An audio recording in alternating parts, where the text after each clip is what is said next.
Hi everyone, welcome to Swedish Dharma Tarot. My name's christinamarialeifsdotter and I'm here today to do a reading for Capricorn. Yeah, that's the main thing. That's the aim of the game today. I'd like to talk about the moon and tell you that the moon is still in Pisces. You have the moon somewhere in your chart and it tells you or whoever's looking at it about how you function emotionally and intuitively. So when you have a moon in Pisces, you're unbelievably spiritual and you're very spiritual, you're very dreamy. Hi, Tarek. You're very dreamy, you're very cosmic in all sorts of ways. Very spiritual, unbelievable intuition, if you want to. And for the rest of us, well, we might find ourselves feeling rather dreamy today. And that could be why. I'm losing my train of thought. Oh. I want to tell you about a project I'm working on. I've grown up with with addiction in the family, and that has consequences for all of us. I'm lucky enough not to have an addiction of my own, and I'm also lucky enough to have avoided being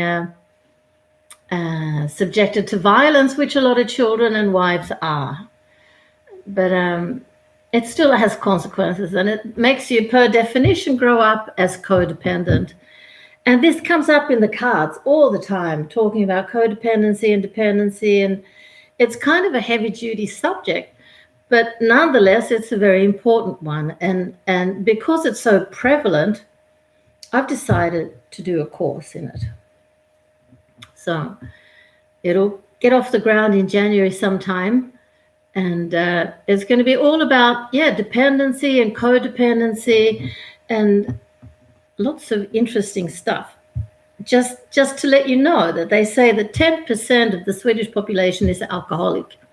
Then we have to add a few percent for the drug addicts and a few percent for the gamblers that are addicted to that, and a few more percent for sex addicts, and a few more percent for the workaholics.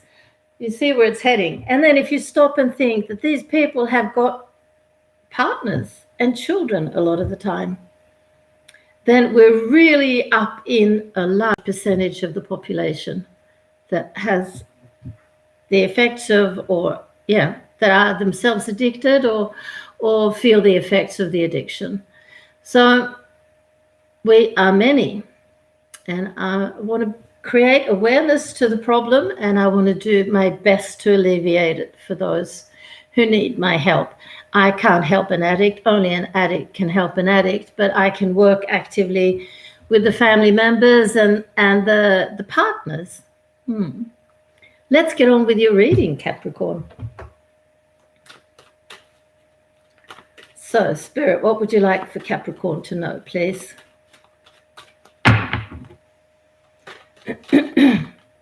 That's too many.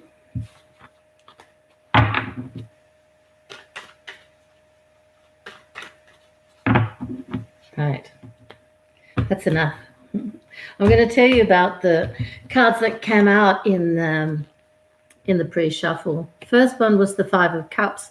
That's sorrow. That's grief in the process.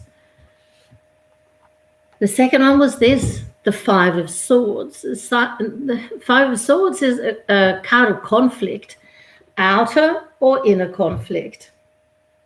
We'll see what comes up in the reading, how we can connect all the pieces up to each other, or the cards up to the reading. And in the Oracle card, you got Path of the Soul, and you got card number 26, Third Eye. So it would seem like you're important to you at the moment. Happy, Cappy. And in the Yogic path, you got Vata, the airy dosha, creative, imaginative, and unpredictable. Great. Who wants to be predictable? I'd like to tell you also that the cards I work with are the Goddess Tarot, made by an American artist called Chris Waldher. And if you would like private reading with me, totally doable. Get in contact on the email address below, and we'll arrange a day and a time to meet up, either like this or on the telephone. I do like the energy. I want to have your energy when I'm working. It helps me to become more precise and more dependable in the information that comes up. And it'll set you back 15 minutes of my time will set you back $30, 30 euros, 30 pounds, or 300 Swedish krona. Unless you come from Africa or India or some other third world country where that kind of money isn't available for a tarot reading. Don't let that stop you. If you have a problem, let me know and I'll do my best to help you. All right?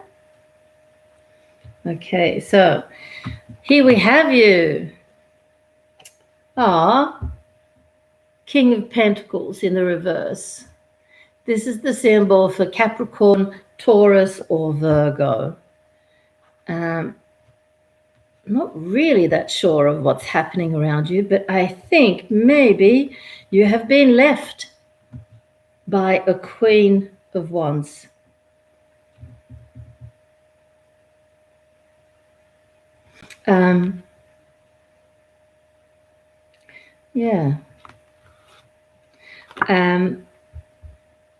Here is your woman or your ex, an Aries, Leo, or Sagittarius.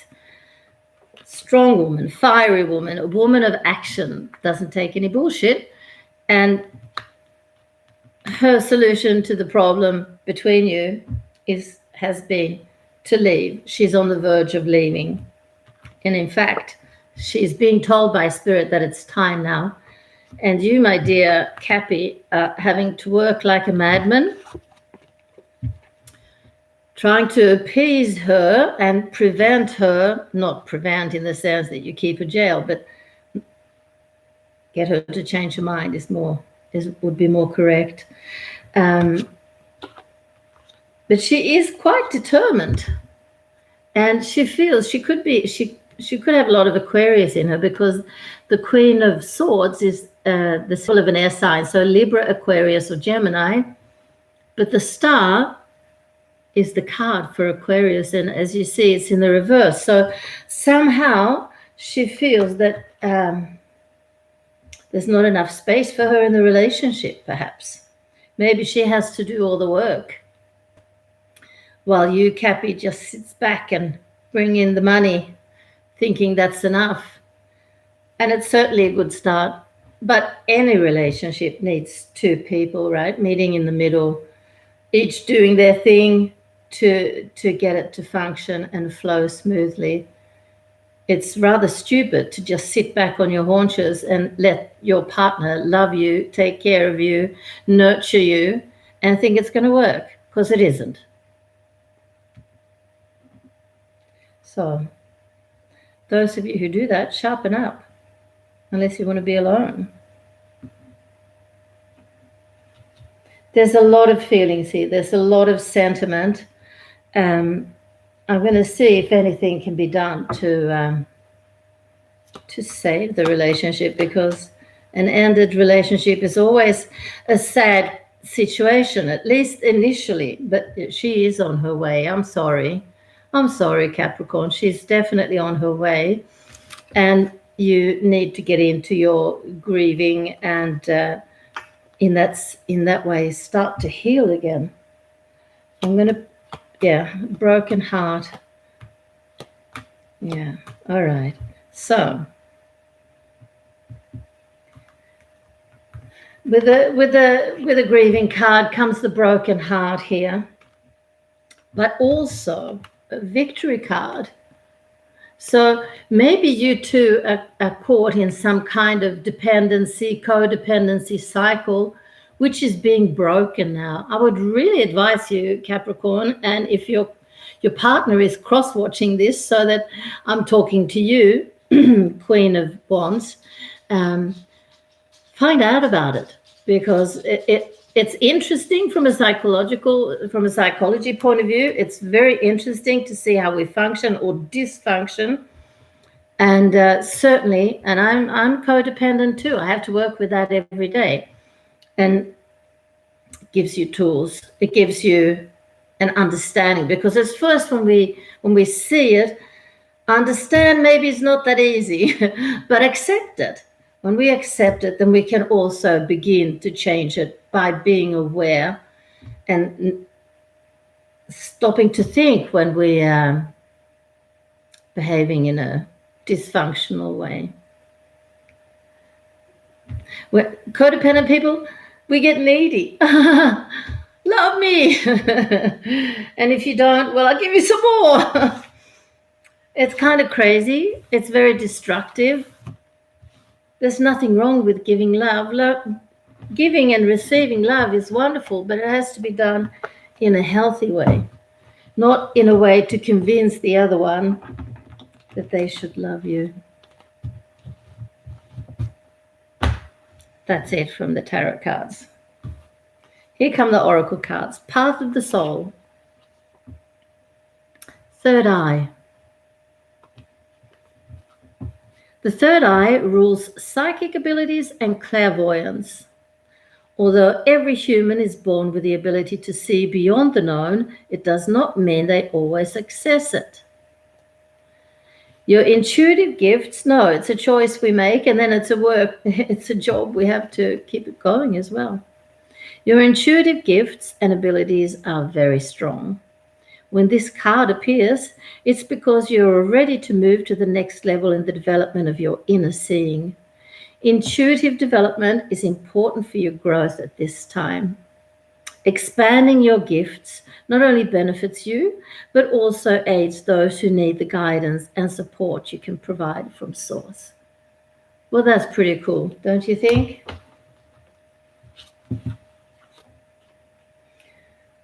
Vata from A Yogic Path. Sahara Rose, isn't that a beautiful name? Has written this book.